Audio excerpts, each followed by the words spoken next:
Hi అందరికీ నమస్కారం. ఈరోజు నేను మీకు ఫ్రమ్ సీజన్ 3లోని లాస్ట్ ఎపిసోడ్ని ఎక్స్ప్లెయిన్ చేయబోతున్నాను. అంటే 10th ఎపిసోడ్ని ఎక్స్ప్లెయిన్ చేయబోతున్నాను. ఇంకా డైరెక్ట్గా కథలోకి వెళ్లే ముందు మీరు గనుక మన ఛానల్కి ఫస్ట్ టైం వస్తే దయచేసి సబ్స్క్రైబ్ చేసి బెల్ ఐకాన్ ప్రెస్ చేయండి. ఎందుకంటే ఇలాంటి అద్భుతమైన సిరీస్లో మీరు అస్సలు మిస్ అవ్వకూడదు కాబట్టి. ఇంకా డైరెక్ట్గా కథలోకి వెళ్తే బేసికల్గా ఇంతకుముందు ఎపిసోడ్లో ఏంటంటే ఊర్లో ఉన్న వాళ్ళందరూ కలిసి ఫాతిమాని వెతుకుతూ ఉన్నారనమాట. అదే సమయంలో హీరో ఆ తర్వాత హీరో వాళ్ళ అసిస్టెంట్ ఇద్దరు కలిసి వెతకడం మొదలు పెడతారు. అప్పుడు హీరో ఏంటంటే వాళ్ళ అసిస్టెంట్ తో చెప్తాడనమాట, నేను ఆ అమ్మాయిని ఈ ఫారెస్ట్ లో ఉన్న గుడిసెలో చూశాను అని చెప్పేసి అంటాడు. దాంతో హీరో వాళ్ళ అసిస్టెంట్ కి ఏం అర్థం కాదు, ఆ అమ్మాయి అక్కడ ఎందుకు ఉంది అసలు అని చెప్పేసి. కరెక్ట్ గా అదే సమయంలో హీరో వాళ్ళ కొడుకు లోపలికి వస్తాడు. వచ్చిన తర్వాత నాకు ఆ ఎల్గిన్ గడి మీద డౌట్ గా ఉంది, వాడే ఫాతిమాని ఏదో చేసుంటాడు అని చెప్పేసి అంటంతో అవునా అని చెప్పేసి హీరో అంటాడు. ఇదిలా ఉంటే మరోవైపు ఫాతిమాని చూపిస్తారు. బేసికల్ గా ఫాతిమా ఏంటంటే ఆ డోర్ ఓపెన్ చేద్దాం అని చెప్పేసి ట్రై చేస్తుంది, కానీ తన ఆ డోర్ ని ఓపెన్ చేయలేకపోతుంది. కరెక్ట్ గా అదే సమయంలో తనకి మళ్ళీ పురుటి నొప్పులు స్టార్ట్ అవుతాయి.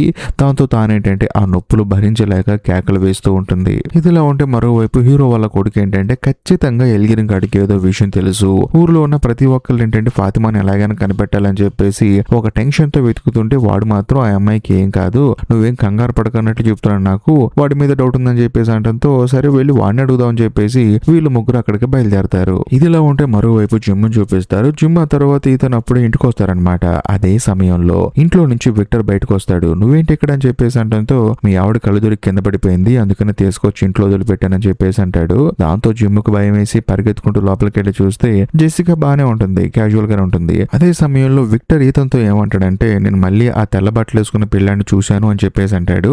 దాంతో ఈతన్ ఏమంటాడంటే మరి ఏం మాట్లాడావు అని చెప్పేసి అంటాడు. అతని వల్ల మనకి ఎటువంటి ఉపయోగం లేదని చెప్పేసి అంటాడు విక్టర్. కరెక్ట్ గా అదే సమయంలో జూలీ వచ్చేసి భోజనం చేద్దాం పదా అని చెప్పేసి అంటుంది. దాంతో విక్టర్ కూడా రమ్మంటారు. కానీ విక్టర్ ఏమంటాడంటే నాకు కొంచెం పనుంది మీరు వెళ్ళండి అని చెప్పేసి అంటాడు. ఇదిలా ఉంటే మరోవైపు జెసికా కూడా జిమ్ముకు జరిగింది మొత్తం చెప్తుందన్నమాట. తనకు ఒక చిన్న పిల్ల ఆత్మ కనిపించింది. ఆ ఆత్మ తనని ఒక బేస్మెంట్ దగ్గర తీసుకెళ్లింది. అదే బేస్మెంట్ లో విక్టర్ ఉన్నది. మరి ముఖ్యంగా విక్టర్ వాళ్ళ అమ్మ తన ఇద్దరు పిల్లల్ని అక్కడ వదిలేసి వెళ్ళిపోయింది. అంతేకాకుండా ఆ బాటిల్ ట్రీ దగ్గరికి విక్టర్ వాళ్ళ అమ్మ మిరాండా వెళ్ళింది. ఇవన్నీ తనకు కనిపించాయని, అంతేకాకుండా ఆవిడ కనిపించినప్పుడు ఆవిడ నాకు ఏదో చెప్పాలనుకుందని, కాకపోతే నాకు సరిగా అర్థం కాలేదని చెప్పేసి జెసికా తన భర్తకు జరిగింది మొత్తం చెప్తుంది. ఇదంతా విన్న తర్వాత జిమ్ ఏం చేస్తాడంటే డైరెక్ట్ గా జెడ్ దగ్గరికి వెళ్తాడు. బేసికల్ గా ఇంతకు ముందు ఏంటి జెసికా విషయంలో జెడ్కి జిమ్ కి ఇద్దరు గొడవైంది. నువ్వు నా భార్య జోలు రావద్దు, మీరిద్దరు కలిసి ఇక్కడ నుంచి తప్పించుకునే మార్గం వెతకొద్దు, ఎందుకంటే నా భార్యకి ఏదైనా అయిందనుకో నా ఇద్దరు పిల్లలు అన్యాయం అయిపోతారని చెప్పేసి గొడవ పడ్డాడు. దాంతో జెడ్ కూడా నీ జోలికి రాను, నీ భార్య జోలికి రానని చెప్పేసి అన్నాడు. అందుకని ఈసారి జిమ్మే డైరెక్ట్ గా తన దగ్గరికి వెళ్ళి సారీ చెప్తాడు. ఆ రోజు అలా బిహేవ్ చేసినందుకు సారీ అని చెప్పేసి అంటాడు. అంతేకాకుండా నా భార్య పిల్లల గురించి ఆలోచించి కొంచెం ఓవర్ గా రియాక్ట్ అయ్యాను, అంతకుమించి ఏం లేదు. బట్ నువ్వు తీసుకున్న నిర్ణయం ఏదైతే ఉందో అది కొంచెం కరెక్టే, ఎందుకంటే ఎవరో ఒకరు ఇక్కడ నుంచి తప్పించుకోవడానికి మార్గాలు వెతకపోతే జీవితాంతం ఇక్కడే ఉంటాం అని చెప్పేసి జిమ్ జెడ్కి సారీ చెప్తాడు. దాంతో జెడ్ కూడా పర్లేదులే అని చెప్పేసి అంటాడు. ఇదిలా ఉంటే మరోవైపు హీరో ఏం చేస్తాడంటే సారాన్ని తీసుకొని ఆ కాలనీ హౌస్ ఇంటికి వెళ్తాడనమాట. అంతేకాకుండా కాలనీ హౌస్ లీడర్ కూడా అక్కడ ఉంటుంది. ఆవిడకి ఏం చెప్తాడంటే ఇంట్లో ఉన్న అందరిని బయటికి పంపించేసి మేము ఎల్గిన్తో మాట్లాడాలి అని చెప్పేసి అంటంతో ఆవిడ కూడా సరే అని చెప్పేసి అంటుంది. ఇదిలా ఉంటే మరోవైపు జిమ్ ఏం చేస్తాడంటే జడ్డును తన భార్య దగ్గర తీసుకొస్తాడు. ఆ అమ్మాయి కూడా జరిగింది మొత్తం చెప్తుంది. మిరాండా తనకు కనిపించిందని, అందులోని చెట్టు త్వరలోకి వెళ్దామని చెప్పేసి ట్రై చేసిందని, కాకపోతే ఆవిడ నాకేదో చెప్పాలనుకుంది, కానీ అలా వెళ్లే గ్యాప్ లోనే నవ్వుకుంటూ వచ్చేసి ఒక దెయ్యం తనను చంపేసిందని చెప్పేసి అంటంతో జిమ్ ఏమంటాడంటే ఇలాంటి కళలు నీకు వచ్చాయా అని చెప్పేసి జడ్ని అడుగుతాడు. జడ్ ఏమంటాడంటే నాకు ఇలాంటి కళలు రాలేదు, కానీ ఏదో యుద్ధం జరుగుతున్నట్లు, సైనికులందరూ చనిపోతున్నట్లు అలాంటి కళలు నాకు వచ్చాయని చెప్పేసి అంటాడు. అందులోని జడ్ ఏమంటాడంటే ఇప్పుడు నీ కంటికి ఒక చిన్న పాప ఆత్మ కనిపించింది కదా, అసలు ఆ ఆత్మ ఎక్కడ కనిపించిందని చెప్పేసి అంటంతో విక్టర్ ఉంటాడు కదా ఎప్పుడు చూసిన ఒక కంటైనర్ దగ్గర, ఆ కంటైనర్ దగ్గర ఆ అమ్మాయి ఆత్మ కనిపించింది అని చెప్పేసి అంటుంది. ఇదిలా ఉంటే మరోవైపు మన కథలో హీరో, ఆ తర్వాత సారా, హీరో వాళ్ళ కొడుకు, ఆ తర్వాత హీరో వాళ్ళ అసిస్టెంట్ కిని వీళ్ళందరూ కలిసి ఆ కాలనీ హౌస్ లోకి వెళ్తారనమాట. కరెక్ట్ గా అదే సమయంలో ఎల్గిన్ ఏంటంటే మొత్తం బ్యాగ్ చదువుకొని అందులోని ఫాతిమా కోసం అని చెప్పేసి ఫుడ్ మొత్తం ప్రిపేర్ చేసుకుని తీసుకెళ్తూ ఉంటాడు. హీరో రెడ్ హ్యాండెడ్ గా పట్టుకుంటాడు. ఇంకేముంది రూమ్ లో కూర్చోబెట్టి ఆ తర్వాత హీరో తన అసిస్టెంట్ ని బయటికి పంపించి క్వశ్చన్ అడగడం మొదలు పెడతాడు. ఎందుకంటే తాను లోపల ఉంటే ఫాతిమాని తానే దాచిపెట్టానని చెప్పేసి తెలిసిపోతుందని. ఆ తర్వాత క్వశ్చన్లు అడుగుతూ ఉంటుంటే ఎల్గిన్ గడ్ మాత్రం చూడండి నాకు ఆ దేవత కనిపించింది, తనకి ఏం కాదు, మీరేం కంగారు పడకండి, తన గర్భవతి కాబట్టి తనకి ఫ్రీ డెలివరీ అవ్వాలని చెప్పేసి అంటంతో హీరో కోపం వస్తుంది. ఒరే ఆ అమ్మాయి గర్భవతి కాదురా, ఆ అమ్మాయికి అసలు గర్భం వచ్చే అవకాశమే లేదు, మేము చెక్ చేసామని చెప్పేసి అంటంతో ఈ ఎల్గిన్ గడ్ మాత్రం మీకేం అర్థం కావట్లేదు అక్కడ జరిగేది, బేసికల్ గా మనోడికి ఏంటంటే దయ్యం కనిపించింది కదా, ఆ దెయ్యాన్ని దేవత అని చెప్పేసి అంటూ ఉంటాడు. దాంతో పక్కనే ఉన్న సారా ఏమంటుందంటే, చూడు ఒకప్పుడు నాకు కూడా అలాగే వినిపించే మాటలు, ఆ మాటలు వినే నా అన్నయ్యను కోల్పోయాను ఈ రోజు నేను, కాబట్టి నువ్వు కూడా మోసపోమాకని చెప్పేసి అంటుంది.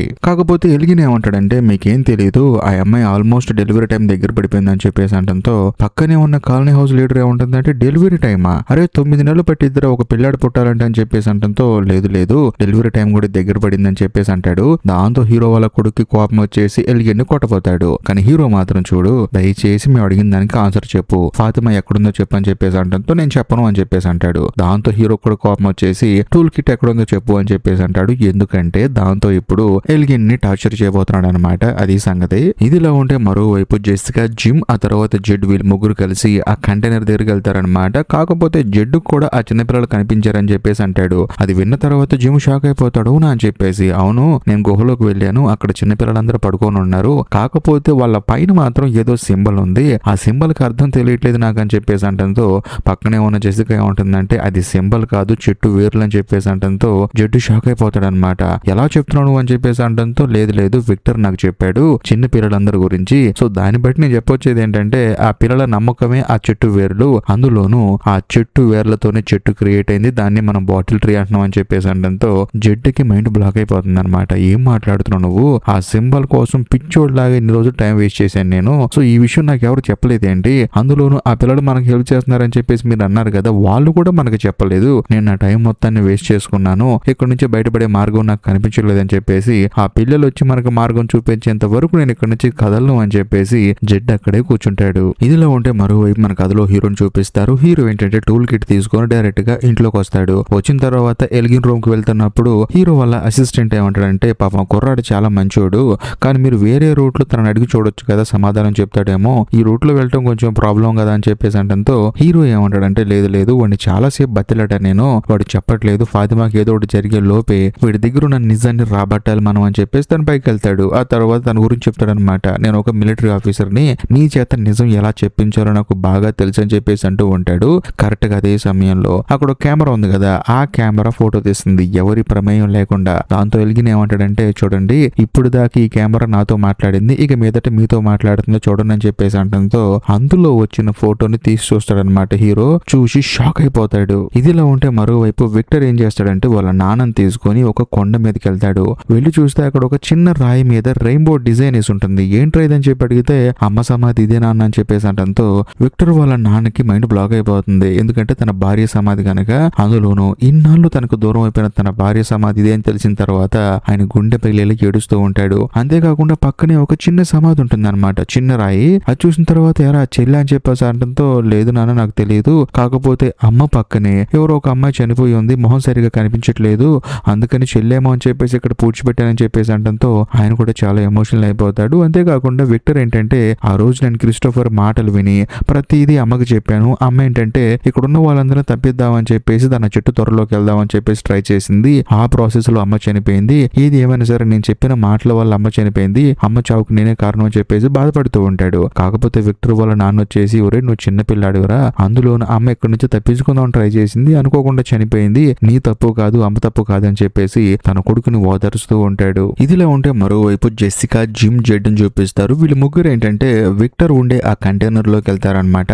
వెళ్ళిన తర్వాత బాటిల్ ట్రీ గురించి మాట్లాడుకుంటూ ఉంటారు, అందులో ఉన్న నెంబర్స్ గురించి మాట్లాడుకుంటూ ఉంటారు. కాకపోతే జెడ్ ఏమంటాడంటే, అదొక పనికి మాలిన చెట్టు, ఆ చెట్టు దగ్గర ఉన్న బాటిల్స్ లో ఎటువంటి ఉపయోగం లేదు అని చెప్పేసి అంటంతో జెసికా ఏమంటుందంటే, లేదు ఆ బాటిల్స్ లో ఉన్న నెంబర్స్ లో మొత్తానికి ఏదో ఇన్ఫర్మేషన్ ఉంది, అంత ఇంపార్టెంట్ లేకపోతే మిరాండా అక్కడికి ఎందుకు వెళ్తుంది, మొత్తానికి మిరాండా మనకేదో చెప్పాలనుకుంటుందని చెప్పేసి అన్నప్పుడు జెడ్ ఏమంటాడంటే, ఆ బాటిల్స్ లో ఉన్న ప్రతి ఒక్క నెంబర్ ని డీకోడ్ చేశాను నేను, నాకేం అర్థం కాలేదు, అసలు ఏ యాంగిల్ లో చూడాలి కూడా అర్థం కావట్లేదు అని చెప్పేసి అంటంతో పక్కనే ఉన్న జిమ్ ఏమంటాడంటే, అక్కడ నెంబర్స్ అన్ని కలిపి 12 అంటున్నావు, సో అంటే ఒకే విధంగా ఉన్న నెంబర్స్ 12 అంటున్నావు, అవి ఎందుకు నోట్స్ కాకూడదు, అది కూడా మ్యూజిక్ నోట్స్ ఎందుకు కాకూడదు అని చెప్పేసి అంటంతో జెడ్ కి మైండ్ బ్లాక్ అయిపోతుంది అనమాట. అంటే ఈ ఐడియా తనకి ఇంతవరకు రాలేదు, నిజంగానే అవి మ్యూజిక్ నోట్స్ అనమాట. అంతేకాకుండా జిమ్ ఏమంటాడంటే, మా అమ్మ ఒక వైలిన్ టీచరు, అందులో నోట్స్ ఉంటాయి, ఇందులోనూ 12 నోట్స్ ఉన్నాయి, కాబట్టి ఆ వైలిన్ ట్యూన్ అవ్వచ్చు కదా అని చెప్పేసి అంటంతో జెడ్ కి క్లియర్ గా అర్థమైపోతుంది. వెంటనే జెడ్ అక్కడ నుంచి బయలుదేరుతూ ఉంటాడు. ఎక్కడికి వెళ్తున్నావు నువ్వు అని చెప్పేసి అంటంతో, ఆ విక్టర్ వాళ్ళ అమ్మకి వైలిన్ అంటే చాలా ఇష్టం, ఆవిడ వైలిన్ వాయించేది, అందులోనూ వాళ్ళ అమ్మగారు వైలిన్ ఇప్పుడు నా దగ్గర ఉంది, ఒకసారి విక్టర్ కూడా వాయించమన్నాడు, వాయించాను. సో ఇప్పుడు ఈ నోట్స్ ని గనక మనం వాయిస్తే వయలిన్ లో మనకున్న క్వశ్చన్స్ అన్నిటికీ ఆన్సర్ దొరుకుతుందని చెప్పేసి ఈ జెడ్ ఆ తర్వాత జెసికా ఏంటంటే వాళ్ళు బార్ దగ్గరికి బయలుదేరి వెళ్తూ ఉంటారు. మరోవైపు జిమ్ కి ఏం చెప్తారంటే మన ఇంటి బేస్మెంట్ లో మిరాండా వయలిన్ ఉంది, అది తీసుకొని రా అని చెప్పేసి అంటంతో మనోడు కూడా సరే అంటాడు. వీళ్ళేమో బార్ కు బయలుదేరతారు. ఇదిలా ఉంటే మరోవైపు మన కథలో హీరోని చూపిస్తారు. హీరో ఏంటంటే ఎల్గిన్ కాలు చేతులు కట్టేస్తాడనమాట. కాకపోతే ఎల్గిన్ ఏమంటాడంటే ఆ ఫోటోలో ఏముందండి అని చెప్పేసి అంటూ ఉంటాడు. ఆ ఫోటోలోన నేను నా భార్య కోసం కొన్న ఇల్లు ఉంది, ఆ ఇంటి కోసం అని చెప్పేసి నా భార్యని నేను అక్కడ తీసుకెళ్తూ ఉన్నాను. రిటైర్డ్ అయిన తర్వాత ఇల్లు కొనుక్కొని ప్రశాంతంగా ఉందాం అనుకుని బయలుదేరాం, మేము అనుకోకుండా ఈ ఊరు వచ్చి లాక్ అయిపోయాము, ఓకేనా అని చెప్పేసి అంటంతో అప్పుడు ఎల్గిన్ ఏమంటాడంటే సార్ మిమ్మల్ని ఆ ఇంటి దగ్గరికి తీసుకెళ్తాను అని చెప్పేసి చెప్తుంది సార్ ఆ దేవత, మీకు అర్థం కావట్లేదు అని చెప్పేసి అంటంతో హీరో కోపం వచ్చేసి నీ పిచ్చి మాటలు కొంచెం ఆపుతావు అని చెప్పేసి ముందు ఫాతిమా ఎక్కడుందో చెప్పు అని చెప్పేసి అంటూ ఉంటాడు. ఎల్గిన్ మాత్రం లేదండి ఆ దేవత బాగా చూసుకుంటుంది, మీరు కంగారు పడాల్సిన అవసరం లేదని చెప్పేసి అంటంతో హీరో కోపం వచ్చేసి మనోడిని టార్చర్ పెడతానికి వస్తువులన్నీ బయటకు తీస్తూ ఉంటాడు. అయినా సరే ఎల్గిన్ మాత్రం భయపడకుండా సార్ మీరు చేస్తుందో తప్పండి, ఫాతిమాకి ఏం కాదండి అని చెప్పేసి అంటంతో హీరో ఏం చేస్తారంటే సుత్తి తీసుకొని ఎల్గిన్ చేతి మీద బలంగా కొడుతూ ఉంటాడు. దాంతో మనోడు కేకలు వేస్తూ ఉంటాడు, కింద అందరూ వింటూ ఉంటారు. అదే సమయంలో అక్కడికి లేడీ పోలీస్ వస్తుందన్నమాట.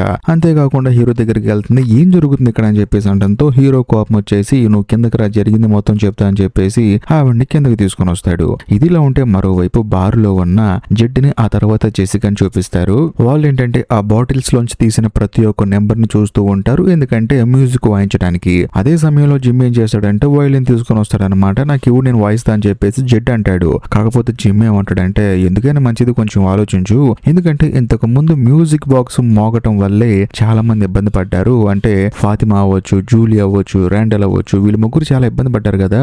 ఆ మ్యూజిక్ బాక్స్ ని హీరో పగలగొట్టిన తర్వాత వీళ్ళందరూ నార్మల్ గా అయ్యారు. అంతేకాకుండా ఒక రేడియో ఉండేది మన దగ్గర, ఆ రేడియో మోగినప్పుడల్లా ఏదో ఒకటి జరుగుతూ ఉండేది, అందులో ఇప్పుడు నువ్వు మ్యూజిక్ ప్లే చేస్తా అంటున్నావు, ఈ మ్యూజిక్ కూడా మనకి పెట్టిన ట్రాప్ ఏమో అని చెప్పేసి అంటంతో జెసికా కూడా కొంచెంసేపు ఆలోచిస్తుంది అనమాట. అలాంటిది ఏం లేదులేండి, ఇది మనం ఇక్కడ నుంచి తప్పించుకునే మార్గం కూడా అయ్యి ఉండొచ్చు కదా అని చెప్పేసి అంటంతో వెంటనే జెడ్ ఏమంటాడంటే సరే మనం ఇక్కడ కాదు ఆ బాటిల్ ట్రీ దగ్గరికి వెళ్ళి వాయిద్దాము, అక్కడికి వెళ్ళి వాయించిన తర్వాత మనం అడిగే క్వశ్చన్స్ కి ఎవరో ఒకళ్ళు వచ్చి సమాధానం చెప్తారు కదా అని చెప్పేసి అంటంతో మిగిలిన ఇద్దరు కూడా ఇదేదో బాగుంది కదా అని చెప్పేసి వీళ్ళు ముగ్గురు కలిసి ఒకటైపోయి ఆ బాటిల్ ట్రీ దగ్గరికి బయలుదేరి వెళ్తారు. ఇదిలో ఉంటే మరోవైపు ఫాతిమాని చూపిస్తారు. తానేంటంటే ఆ బ్లడ్ ఉన్న బాటిల్ ని పగలగొట్టేసి ఆ గాజు పెంకు తీసుకొని పొట్ట చీల్చుకొని ఆ పిల్లాన్ని బయటపడేద్దాం అని చెప్పేసి అనుకుంటుంది. కాకపోతే కరెక్ట్ గా అదే సమయానికి ఆ దెయ్యం వచ్చి కొంచెం సేపు వెయిట్ చేయి వచ్చే టైం అయిపోయిందని చెప్పేసి తనని వెయిట్ చేయమంటుంది. కరెక్ట్ గా అదే సమయంలో తనకి మళ్ళీ పురుటినొప్పులు స్టార్ట్ అవుతాయి. ఇదిలో ఉంటే మరోవైపు రెస్టారెంట్ లో భోజనం చేస్తున్న జూలీని ఈతన్ని చూపిస్తారనమాట.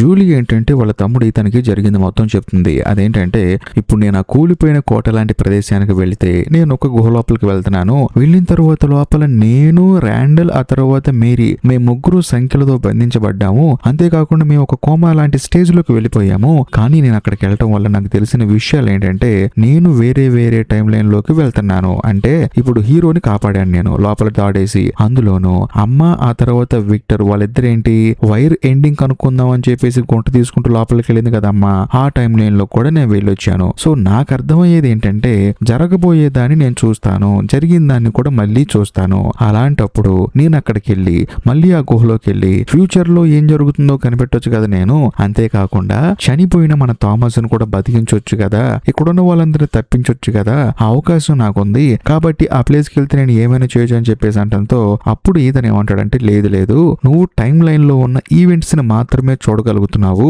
ఆ టైం లైన్స్ ని మార్చే శక్తి నీకు లేదు, కాబట్టి నువ్వు వెళ్ళినా వేస్ట్ అని చెప్పేసి వాళ్ళ తమ్ముడు చాలా అద్భుతంగా చెప్తాడు. కాకపోతే జూలీ ఏమంటుంది అంటే లేదు నేను మార్చాను, ఎందుకంటే హీరోకి తాడిచ్చి కాపాడింది ఎవరు, నేనే కదా, కాబట్టి మళ్ళీ నేను ఆ గుహలోకి వెళ్ళినా లేకపోతే వేరే టైం లైన్ లోకి వెళ్ళినా అక్కడ జరిగే వాటిని నేను మార్చగలను అని చెప్పేసి అంటుంది. ఇదిలా ఉంటే మరోవైపు లేడీ పోలీస్ ఏం చేస్తుందంటే హీరోతో ఆర్గ్యూ చేస్తూ ఉంటుంది అనమాట. ఆ ఫాతిమా కనిపించకుండా పోవడానికి ఈ అమ్మాయికుడికి ఏంటి సంబంధం అని చెప్పేసి మాట్లాడుతూ ఉంటుంది. దాంతో హీరో కూడా నచ్చ చెప్దామని చెప్పేసి చూస్తూ ఉంటాడు. ఇదే గ్యాప్ లో సారా ఏం చేస్తుందంటే పైన ఎల్గిన్ ఖాళీగా ఉన్నాడని చెప్పేసి తాను పైకి వెళ్తుంది. వెళ్ళిన తర్వాత ఫాతిమా ఎక్కడుందో చెప్పు అని చెప్పేసి బదలాడుతుంది. కాకపోతే ఎల్గిన్ గాడు ఏమంటాడంటే చూడండి నేను చెప్పేది మీకు అర్థం కావట్లేదు, ఆ అమ్మాయికి డెలివరీ అయితే మనదని తప్పించుకొని పారిపోవచ్చు, మీరు ఆ అమ్మాయిని కనిపెట్టారనుకోండి చాలా ఇబ్బంది పడతాం మనం అని చెప్పేసి చెప్తూ ఉంటాడు. దాంతో సారా కోపం వచ్చేసి హీరోకి నేను ఎలా ఇన్వెస్టిగేట్ చేయాలో తెలియదు అని చెప్పేసి చేతిలో ఒక స్క్రూ డ్రైవర్ తీసుకుంటుంది అనమాట. ఇదిలా ఉంటే మరోవైపు కింద ఉన్న మనకు అదరో హీరోని చూపిస్తారు. తన కింద ఉన్న వాళ్ళతో వాదిస్తూ ఉంటాడు. కరెక్ట్ గా అదే సమయంలో పైన ఎలిగిని కేకలు వేస్తూ ఉంటాడు. దాంతో వీళ్ళందరికీ భయం వేసి పైకొచ్చి చూస్తే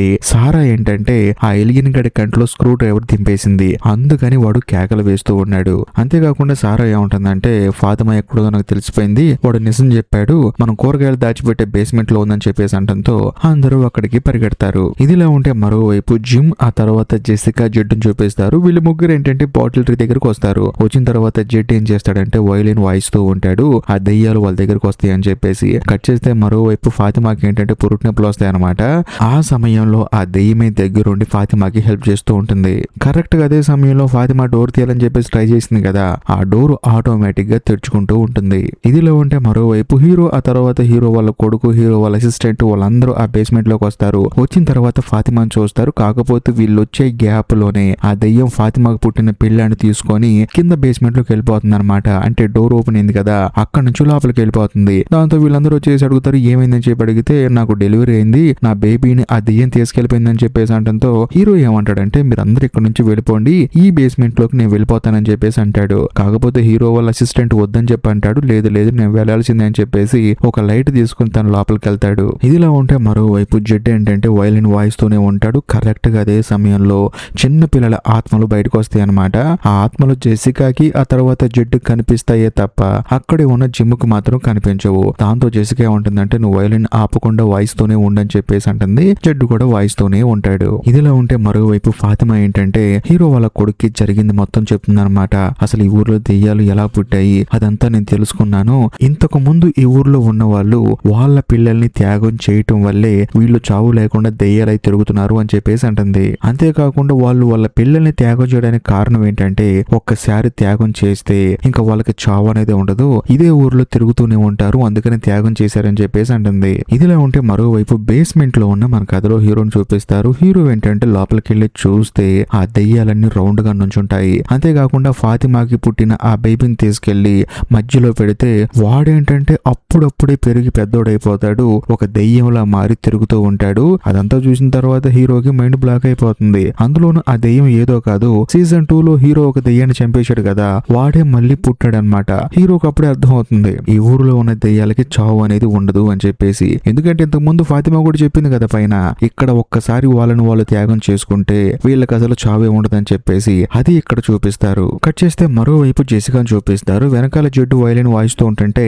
అక్కడికి ఆ దెయ్యం అమ్మాయి వచ్చేసి మోకాలు దండేసి అంగు అని చెప్పేసి అంటూ ఉంటుంది. ఇప్పుడు ఈ జెసికాకి అంగుకి మీనింగ్ తెలుస్తుందన్నమాట.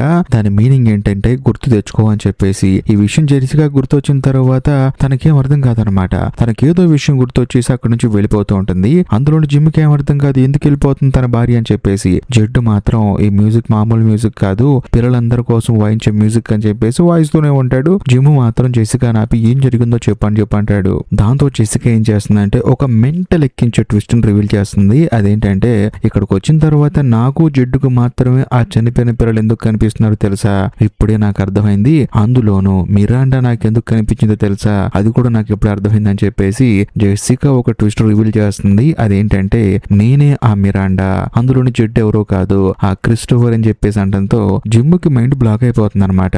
అంతేకాకుండా ఈ ఊర్లో ఉన్న జనాలందరినీ కాపాడటానికి మేము మళ్ళీ పుట్టాము, అందుకనే మాకు ఇవన్నీ తెలుస్తున్నాయి అని చెప్పేసి అంటుంది. అంతేకాకుండా పోయిన జన్మలో ఈ ఊర్లో ఉన్న వాళ్ళందరినీ కాపాడటానికి ట్రై చేసి వాళ్ళు విఫలమయ్యారు, అందుకనే మళ్ళీ ఈ జన్మలో ఇక్కడికి వచ్చారు. సో ఈ విషయాన్ని గుర్తు చేయడానికి ఆ ఊర్లో ఉన్న పిల్లలందరూ వచ్చేసి అంగు అని చెప్పేసి అంటూ ఉన్నారు, అందుకనే వీళ్ళిద్దరికి మాత్రమే కనిపిస్తున్నారని చెప్పేసి జెసికా జరిగింది మొత్తం తన భర్తకు చెప్తుంది. అంతేకాకుండా ఇంకో ట్విస్ట్ రివీల్ చేస్తుంది. అదేంటంటే ఎప్పుడు చూసినా తన దగ్గర ఒక అమ్మాయి వస్తుంది కదా ఆత్మ, తనకు దారి కూడా చూపిస్తుంది కదా, ఆ అమ్మాయి నా కూతురు అని చెప్పేసి అంటుంది. అందులో నాకు చాలా విషయాలు గుర్తొస్తున్నాయి, దయచేసి నన్ను వదిలేండి అని చెప్పేసి అంటంతో జిమ్ కూడా సరే అంటాడు. జెసికా నడుచుకుంటూ వెళ్ళిపోతుంది. అదే సమయంలో జిమ్ ఏం చేస్తాడంటే వీళ్ళ ఊర్లోకి ఎంటర్ అయినప్పుడు వీళ్ళ బస్ పడిపోయింది కదా, అక్కడికి వెళ్తాడనమాట. వెళ్ళిన తర్వాత అక్కడికి సడన్ గా జూలీ ఏంటంటే పరిగెత్తుకుంటూ వస్తుంది మొహం మీద గాయాలతో. అందులో తన జుట్టు కూడా షార్ట్ అయిపోతుంది అనమాట. ఇంతకు ముందు తన జుట్టు ఏంటి లాంగ్ గా ఉండేది, కానీ ఇప్పుడు మాత్రం షార్ట్ అయిపోతుంది. సో దీన్ని బట్టి మీరు అర్థం చేసుకోవాలి తాను ఫ్యూచర్ నుంచో పాస్ట్ నుంచో వచ్చింది అని చెప్పేసి. అంతేకాకుండా ఇక్కడ ఒక ఆపద ఉంది నాన్న, ఇక్కడ నుంచి వెళ్ళిపో అని చెప్పేసి అంటూ ఉంటుంది. కాకపోతే జిమ్ కి ఏం అర్థం కాదనమాట. కరెక్ట్ గా అదే సమయంలో అక్కడికి ఒక ముసలి దెయ్యం వస్తుంది అనమాట. ఈసారి పట్ట పగలే దెయ్యాలు వచ్చేస్తూ ఉంటాయి. దాంతో జిమ్ కి ఏం అర్థం కాదు. అందులోని జూలీని అక్కడి నుంచి వెళ్ళిపోమని చెప్పి అంటాడు. బట్ ఆ ముసలోడు మాత్రం జిమ్ దగ్గరకు వచ్చి జెడ్ అని చెప్పి పిలుస్తూ ఉంటాడు. బట్ ఎందుకు పిలుస్తాడో తెలియదు. అదే సమయంలో నాలెడ్జ్ కమ్స్ విత్ కాస్ట్ అని చెప్పేసి వచ్చి జిమ్ గొంతు పట్టుకుంటాడు. దాంతో జూలీ ఏంటంటే ఈ ముసలతని మీద అటాక్ చేస్తూ ఉంటుంది. తనను కూడా పక్కకు నెట్టేసి, చూడు నీ భార్య ఆ గుంట తీయకుండా ఉండాల్సింది, చాలా పెద్ద తప్పు చేసిందని చెప్పేసి జిమ్ గొంతు కట్ చేసి అక్కడే చంపేస్తాడు. ఇదంతా చూసిన తర్వాత జూలీకి మైండ్ బ్లాక్ అయిపోతుంది. ఇంతటితో ఈ ఎపిసోడ్ అయిపోతుంది. అంతేకాకుండా థర్డ్ సీజన్ కూడా కంప్లీట్ అయిపోతుంది. సో ఏది ఏమైనా సరే ఫోర్త్ సీజన్ లో అసలు మిరాండా తానే అని తెలుసుకున్న జెసికా ఏం చేసింది, అందులోనూ ఆ దెయ్యం మళ్ళీ పుట్టడాన్ని కల్లారా చూసిన మన కథలో హీరో ఆ బేస్మెంట్ లో ఏం చేశాడు, ఇంకా ముఖ్యంగా జెసికా వాళ్ళ కూతురు జూలీ మాత్రం ఎక్కడి నుంచో షార్ట్ హెయిర్ తో ఎలాగొచ్చింది, అలా రావడానికి రీజన్స్ ఏంటనేది ఫోర్త్ సీజన్ లో మనకు తెలుస్తుంది. ఏది ఏమైనా సరే ఈ వీడియో కనుక మీకు నచ్చినట్లయితే ఖచ్చితంగా లైక్ చేయండి, షేర్ చేయండి, కామెంట్ చేయండి. అంతేకాకుండా నెక్స్ట్ సీజన్ వీడియోస్ మీరు మిస్ అవ్వకుండా ఉండాలంటే మాత్రం మన ఛానల్ ని సబ్స్క్రైబ్ చేసి బెల్ ఐకాన్ ప్రెస్ చేయండి. బాయ్.